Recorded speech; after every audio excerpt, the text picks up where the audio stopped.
Have you ever thought about reading through the Bible in 90 days? Today, I'm going to give you a reading plan, totally free, and then also what to expect, how to prepare, and intentions, and then one question to ask before you read every single day. I cannot encourage you enough to just try this, right? Like, there's no harm in just trying. And the goal isn't to get a pat on the back because you're reading every single day or to earn your way into anything. It's simply to get to know God better and to be in His Word. His Word will not return void. You will grow so much. I don't know about you, but 90 days may sound really intimidating, but I think it's a lot less intimidating than doing a Bible plan read through the year. I've done the 90 days a couple of times, and I want to teach you how to do it too.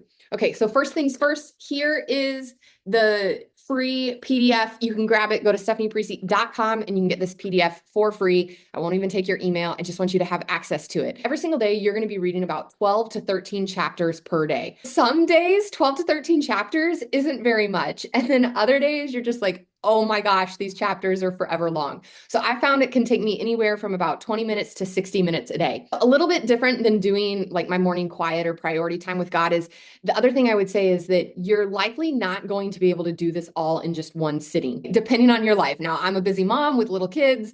I have to split it up multiple times throughout the day. And this is actually, I believe, to our advantage because it gets you back into the truth multiple times. And so it re-hits you. You're just spreading out the word multiple times a day. And instead of sitting down and consuming it all at once. Something else that has helped me is to listen to it, not just read it. I have AirPods, so when I go on a walk, I just put my phone, put them in my ears, and I'll listen to a few chapters. So even if you're not listening to like the entire reading just ignore Peter, during the time, you can listen to a few chapters here or there. I'll also play it out loud in the car for my boys, like if I'm driving them to school or picking them up at times or running an errand. So I'm kind of just bringing it again, that splitting up multiple times, like I'm listening to it multiple times. And that can help me get it done as I'm folding laundry. Think some of your mundane tasks that don't take a lot of effort or thought. It's really nice to just play it in the background. And again, you would be surprised. You may think, Stephanie, we all know multitasking isn't effective, but you would be surprised when you're listening to the truth, how much it starts to infiltrate your thoughts. And it really does change everything. Another thing is you're going to be wanting to take a Bible with you or just have one in lots of different places. So I like to keep one in my car. I like to throw one into my tote bag because you're going to want to pull it out and be reading it at times. So at other times when you might have been tempted to just like hop on social media and scroll, well, if you have 5 minutes, you'd be amazed you can get at least a chapter read, right? So the 12 to 13 chapters become really doable when you are bringing your Bible with you. The other cool thing, depending on your personality, so you're going to see here, you can see there's different bubbles. So this is intentionally not numbered 1 to 90. First of all, a couple thoughts on that. One, if you miss a day, unlike when you're doing a reading where you're only reading maybe a chapter a day, it can be kind of hard to make up. So again, this isn't like brownie points for actually doing the reading in 90 days. If it takes you 110 days, well, guess what?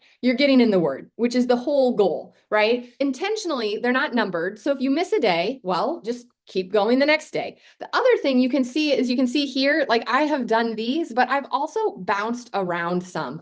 And depending on your personality, if you're not super type A and you don't have to go bubble to bubble, I highly encourage you to bounce around a little bit because it can be encouraging. I'm filming this in the month of December. So on December 25th, if I want to read the Christmas story, well, then I can, right? If you have been in the thick of Ezekiel, which gets pretty intense, or Jeremiah, or the first half of Isaiah, you might be like, I kind of need to do a day in the Psalms, okay? I will tell you, though, reading through some of the Old Testament, especially the prophets, where you see God and just his holiness and what he wants in terms of our worship, and then what the Israelites weren't doing, it really does change your relationship with the Lord in a good way, for the better. Okay, moving on. One question to ask every single day when you do your reading, and this is more of a Eastern versus Western eye, is to ask, what does this teach me about God? Instead of like, what does this teach me about me? So it can be really easy to be like reading this and being like, how do I apply this to my life? And I would encourage you, not that you can't ask that, but to thinking, what does this teach me about who God is? Okay, what does this teach me about God, his character? And that will be so encouraging as you see his sovereignty, his glory, his power, his goodness, his love, you name it. It's so encouraging. The goal with all of this is that you can be encouraged by the truth. So go grab your 90-day reading plan, give it a shot, tell a friend to do it with you because accountability always helps. And you're really giving them the best gift ever. You're giving them the truth.